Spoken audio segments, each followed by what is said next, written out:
আকাশবাণী আগরতলা। স্থানীয় সংবাদ পড়ছি চন্দন লেখাপাল। এখনকার বিশেষ বিশেষ খবর হলো, রাজ্যপাল ইন্দ্রসেনা রেড্ডি নাল্লু আজ খোয়াইয়ের বিভিন্ন সীমান্ত এলাকা পরিদর্শন করেন। মুখ্যমন্ত্রী অধ্যাপক ডক্টর মানিক সাহা আজ ধলাই জেলায় ব্রু সুবিধাভোগীদের মধ্যে প্রধানমন্ত্রী কৌশল বিকাশ যোজনা এবং মুখ্যমন্ত্রী দক্ষতা উন্নয়ন কর্মসূচির বিভিন্ন সুবিধা প্রদান করেছেন। বিহার বিধানসভা নির্বাচনের প্রথম পর্বে 18টি জেলার 121টি আসনে আজ সুষ্ঠুভাবে ভোট গ্রহণ সম্পন্ন হয়েছে। চেন্নাইয়ে 23তম এশিয়ান মাস্টার্স অ্যাথলেটিক্স প্রতিযোগিতায় ত্রিপুরার বর্ষিয়ান অ্যাথলেট শেফালি বর্ধন আজ একটি স্বর্ণ এবং একটি রৌপ্য পদক লাভ করেছেন। এবারে সংবাদ বিস্তারিত। রাজ্যপাল ইন্দ্রসেনা রেড্ডি নাল্লু রাজ্যের বিভিন্ন সীমান্ত এলাকা পরিদর্শন করেছেন। ধলাই, ঊনকোটি উত্তর জেলা সফর শেষে তিনি আজ খোয়াই সফরে যান। জেলা শাসক কার্যালয়ে তাকে স্বাগত জানান খোয়াইয়ের জেলা শাসক রজত পন্ত, জেলা পুলিশ সুপার রানাদিত্য দাস সহ অন্যান্যরা। সেখানে রাজ্যপালকে গার্ড অব অনার দেওয়া হয়। তিনি আজ খোয়াই বাংলাদেশ আন্তর্জাতিক সীমান্তের পহরমুড়া, গৌরনগর, বেলছড়া, বগাবিল, খ্যাংরাবাড়ি ইত্যাদি সীমান্ত এলাকায় যান। রাজ্যপাল বিএসএফ জওয়ানদের সঙ্গে মত বিনিময় করেন এবং ওয়াচ টাওয়ার পরিদর্শন করেন।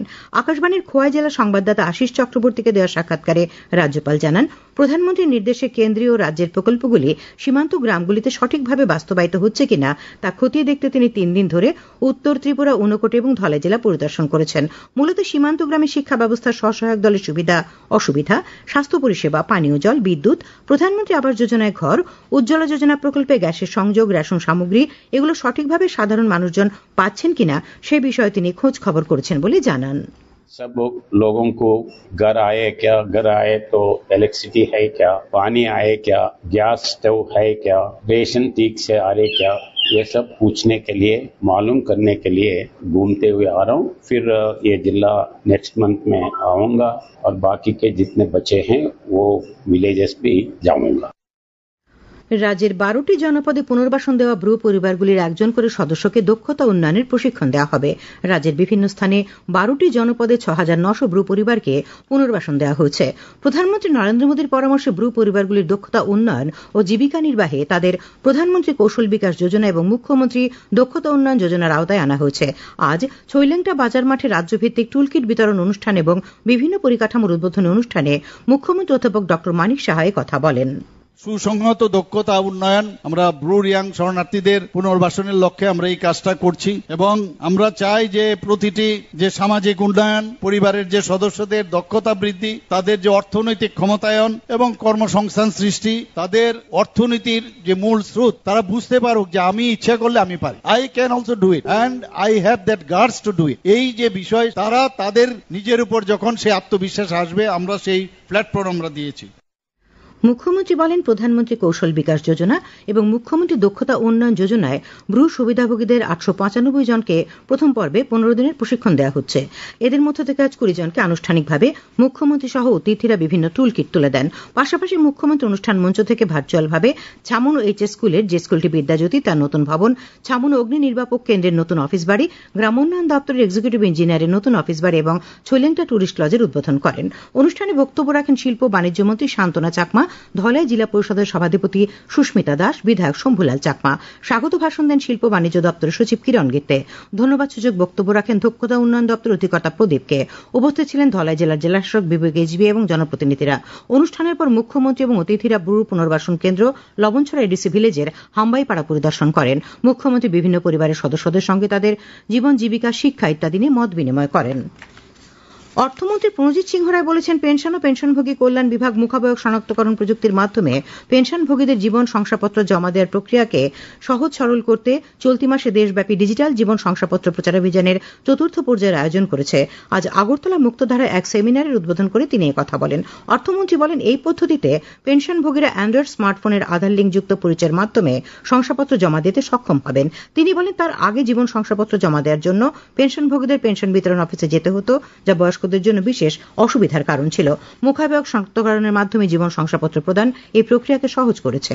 অর্থমন্ত্রী সারা রাজ্যে এখনো পর্যন্ত 80,019 জন পেনশনভোগীরা প্রত্যেকে যাতে সুবিধা পান তা নিশ্চিত করতে আধিকারিকদের পরামর্শ দেন। উপস্থিত ছিলেন অর্থ দপ্তরের সচিব অপূর্ব রায়, অতিরিক্ত সচিব ডক্টর আকিঞ্চন সরকার, যুগ্ম সচিব দেবমিতা কিলিকদার সহ বিভিন্ন দপ্তর ব্যাংকের আধিকারিকরা। কৃষিমন্ত্রী রতনলাল নাথ আজ সচিবালয়ে সাংবাদিকদের জানান, রাজ্যের মোট 6,000 কৃষককে এআরসি পদ্ধতিতে আলু চাষের জন্য সহায়তা দেওয়া হবে। এজন্য প্রত্যেক কৃষকের ব্যাংক অ্যাকাউন্টে 2,000 টাকা আর্থিক সহায়তা এবং 1,000 টাকার কৃষি সামগ্রী দেওয়া হবে। এই প্রকল্পে সরকারের মোট ব্যয় হবে প্রায় 1,80,00,000 টাকা। তিনি বলেন, বর্তমানে রাজ্যে 23,700 জন কৃষক প্রায় 47,341 কানি জমিতে আলু চাষ করেন। প্রচলিত পদ্ধতিতে প্রতি কানিতে কৃষকরা গড়ে 2,500 থেকে 3,000 কেজি আলুর ফলন পেতেন। এআরসি পদ্ধতিতে ফলন বেড়ে 9,000 থেকে 10,000 কেজি পর্যন্ত হচ্ছে বলে মন্ত্রী জানান। খবর প্রচারিত হচ্ছে আকাশবাণীর আগরতলা কেন্দ্র থেকে। আকাশবাণীর সংবাদের আপডেট পেতে লগ ইন করুন www.newsonair.com এবং নিউজ অন এয়ার অ্যাপ এবং টুইটার ও ফেসবুক প্ল্যাটফর্মে এআইআর নিউজ অ্যালার্টসে।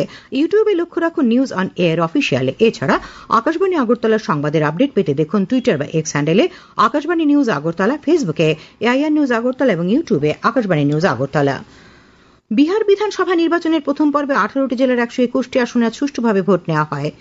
বিকেল 5টা পর্যন্ত ভোটের হার ছিল 60.13%। বিকেল 3টে পর্যন্ত 53.77% ভোট পড়ে, যার মধ্যে বেগুসরাই জেলায় সর্বোচ্চ 59.82% ভোট পড়ে। জেডিইউ সভাপতি এবং বিহারের মুখ্যমন্ত্রী নীতিশ কুমার, বিজেপি নেতা এবং উপমুখ্যমন্ত্রী সম্রাট চৌধুরী, বিজেপি নেতা এবং কেন্দ্রীয় স্বরাষ্ট্র প্রতিমন্ত্রী নিত্যানন্দ রায়, লোক জনশক্তি পার্টি রামবিলাসের প্রধান চিরাগ পাসওয়ান এবং ভিআইপি প্রধান ও মহাজোটের উপমুখ্যমন্ত্রী মুকেশ সাহানি সহ বেশ কয়েকজন বিশিষ্ট নেতা আজ ভোট দিয়েছেন। সকাল 7টায় ভোট গ্রহণ শুরু হয়, সন্ধ্যে 6টা পর্যন্ত ভোট নেওয়া হয়। নিরাপত্তার কারণে কিছু কিছু কেন্দ্রে বিকেল 5টায় ভোট শেষ করা হয়। অবাধ, সুষ্ঠু ও শান্তিপূর্ণ ভোট গ্রহণ নিশ্চিত করতে আজ ব্যাপক নিরাপত্তা ব্যবস্থাও গ্রহণ করা হয়েছিল। ভারত বন্দে মাতরম সঙ্গীতের 150তম বার্ষিকী উদযাপন করছে। ঋষি বঙ্কিমচন্দ্র চট্টোপাধ্যায় রচিত এই সঙ্গীত ভারতীয়দের প্রজন্মের পর প্রজন্মের একতা, জাগরণ এবং জাতির চেতনা উদযাপন করতে অনুপ্রাণিত করেছে। জাতীয় স্তোত্র বন্দে মাতরমের সার্ধশতবর্ষ উপলক্ষে প্রধানমন্ত্রী নরেন্দ্র মোদী আগামীকাল নতুন দিল্লিতে 1 বছর ব্যাপী বিশেষ কর্মসূচির সূচনা করবেন। বন্দে মাতরমের 150 বছর উদযাপনে সংস্কৃতি মন্ত্রকের পক্ষ থেকে এই অনুষ্ঠানের আয়োজন করা হয়েছে। আগামী বছরের 7ই নভেম্বর পর্যন্ত এই কালজয়ী সৃষ্টির স্মরণে নানা অনুষ্ঠানের আয়োজন করা হবে। এই স্তোত্রের সঙ্গে দেশের জাতীয় গর্ব, ঐক্য ও স্বাধীনতা সংগ্রামের ইতিহাস জড়িয়ে রয়েছে। উদ্বোধনী অনুষ্ঠানের অঙ্গ হিসেবে থাকছে বন্দে মাতরমের 150 বছরের ইতিহাস বিষয়ে বিশেষ প্রদর্শনী, থাকছে তথ্যচিত্রের প্রদর্শনী। এ উপলক্ষে একটি স্মারক মুদ্রা ও ডাক টিকিটও প্রকাশ করা হবে। রাজ্য যথাযোগ্য মর্যাদায় বর্ষব্যাপী অনুষ্ঠান উদযাপন করা হবে। রাজ্যপাল ইন্দ্রসেনের এই ডিনারলো আগামীকাল সকালে আম্বাসা টাউন হলে বন্দে মাতরমের 150 বছর পূর্তি উপলক্ষে ধলাই জেলাভিত্তিক অনুষ্ঠানে উপস্থিত থাকবেন। তাছাড়া তিনি আম্বাসা সার্কিট হাউসে এডিসি আধিকারিকদের সঙ্গে পর্যালোচনা বৈঠক করবেন। বৈঠক শেষে তিনি পুনর্বাসনপ্রাপ্ত ব্রু উদ্বাস্তুদের 2টি গ্রাম কমলাছড়া ও হাদুকলুকপাড়া পরিদর্শন করবেন।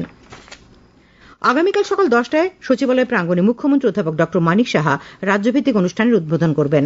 রাজ্যের প্রতিটি জেলায়, মহকুমায়, আগরতলা পুর নিগম এবং অন্যান্য পুর সংস্থাগুলিতে একই সঙ্গে বন্দে মাতরমের 150 বছর পূর্তি অনুষ্ঠানের আয়োজন করা হবে।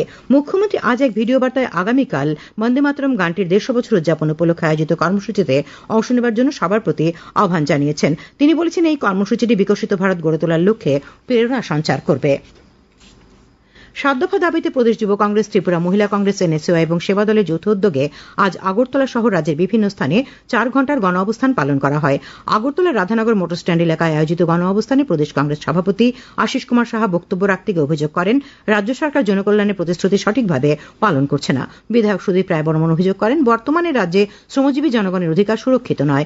গণ অবস্থানে উপস্থিত ছিলেন প্রদেশ যুব কংগ্রেস সভাপতি নীলকমল সাহা, মহিলা কংগ্রেস সভানেত্রী সর্বাণী ঘোষ চক্রবর্তী, সেবা দলের সভাপতি নিত্যগোপাল রুদ্রপাল, প্রদেশ কংগ্রেস মুখপাত্র প্রবীর চক্রবর্তী প্রমুখ। বিধায়ক বীরজিৎ সিংহ প্রতিবেশী দেশ থেকে বেআইনি অনুপ্রবেশ রুখতে দ্রুত ও কার্যকরী পদক্ষেপ গ্রহণ করার দাবি জানিয়েছেন। আজ কৈলাসহর কংগ্রেস ভবনে আহত এক সাংবাদিক সম্মেলনে তিনি এই দাবির কথা উল্লেখ করেন। সাংবাদিক সম্মেলনে উপস্থিত ছিলেন পিসিসি সদস্য রুদ্রেন্দু ভট্টাচার্য, জেলা কংগ্রেস সভাপতি মোহাম্মদ বদরুজ্জামান। আইসিসি মহিলা ক্রিকেট বিশ্বকাপ 2025-এর বিজয়ী ভারতীয় মহিলা ক্রিকেট দলের সদস্যরা আজ নতুন দিল্লিতে রাষ্ট্রপতি ভবনে রাষ্ট্রপতি দ্রৌপদী মুর্মুর সঙ্গে দেখা করেন।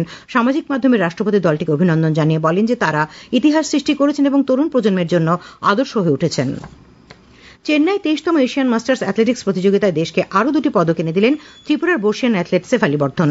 আজ আসরের দ্বিতীয় দিনে দেশকে একটি স্বর্ণপদক এবং একটি রৌপ্য পদক এনে দেন তিনি। 75 বছর ঊর্ধ্ব বিভাগে 80 মিটার হার্ডেলসে স্বর্ণ এবং ট্রিপল জাম্পে রৌপ্য পদক পেয়েছেন তিনি। এর আগে প্রথম দিন দেশকে রৌপ্য পদক এনে দিয়েছিলেন 800 মিটার দৌড়ে মিতালি দেবনাথ। ত্রিপুরা মাস্টার্স অ্যাথলেটিক্স অ্যাসোসিয়েশনের সচিব আশিস পালে খবর জানিয়েছেন। সর্দার বল্লভভাই প্যাটেলের জন্মশতবার্ষিকী উপলক্ষে আগামী 10 নভেম্বর আগরতলায় রান ফর ইউনিটি অনুষ্ঠিত হবে। আজ পশ্চিম জেলা শাসক অফিসে সাংবাদিক সম্মেলনে ভারপ্রাপ্ত জেলা সভাধিপতি বিশ্বজিৎ শীল একথা জানান। তিনি জানান, পদযাত্রা শুরু হবে সকাল 7টায় উজ্জয়ন্ত প্রাসাদ প্রাঙ্গণ থেকে, শেষ হবে হাঁপানি আন্তর্জাতিক মেলা প্রাঙ্গণে। অনুষ্ঠানে মুখ্যমন্ত্রী অধ্যাপক ডক্টর মানিক সাহা উপস্থিত থাকার কথা রয়েছে। আবহাওয়া, আগামীকাল আকাশ আংশিক মেঘাচ্ছন্ন থাকবে, সকালে হালকা কুয়াশা পড়ার সম্ভাবনা রয়েছে। আগামীকাল দিনের সর্বোচ্চ তাপমাত্রা 32 ডিগ্রি সেলসিয়াস এবং সর্বনিম্ন 24 ডিগ্রি সেলসিয়াসের কাছাকাছি থাকতে পারে। আজ সর্বোচ্চ তাপমাত্রা ছিল 31.4 ডিগ্রি সেলসিয়াস এবং সর্বনিম্ন 25.4 ডিগ্রি সেলসিয়াস। শেষ করার আগে খবরের বিশেষ বিশেষ অংশগুলি আর একবার। রাজ্যপাল ইন্দ্র সেনা রেড্ডি নাল্লু আজ খোয়াইয়ের বিভিন্ন সীমান্ত এলাকা পরিদর্শন করেন। মুখ্যমন্ত্রী অধ্যাপক ডক্টর মানিক সাহা আজ ধলাই জেলায় ব্রু সুবিধাভোগীদের মধ্যে প্রধানমন্ত্রী কৌশল বিকাশ যোজনা এবং মুখ্যমন্ত্রী দক্ষতা উন্নয়ন কর্মসূচির বিভিন্ন সুবিধা প্রদান করেছেন। বিহার বিধানসভা নির্বাচনের প্রথম পর্বে 18টি জেলার 121টি আসনে আজ সুষ্ঠুভাবে ভোট গ্রহণ সম্পন্ন হয়েছে। চেন্নাইয়ে 23তম এশিয়ান মাস্টার্স অ্যাথলেটিক্স প্রতিযোগিতায় ত্রিপুরার বর্ষিয়ান অ্যাথলেট শেফালি বর্ধন আজ একটি স্বর্ণ এবং একটি রৌপ্য পদক লাভ করেছেন। স্থানীয় সংবাদ আজকের মতো এখানে শেষ হলো।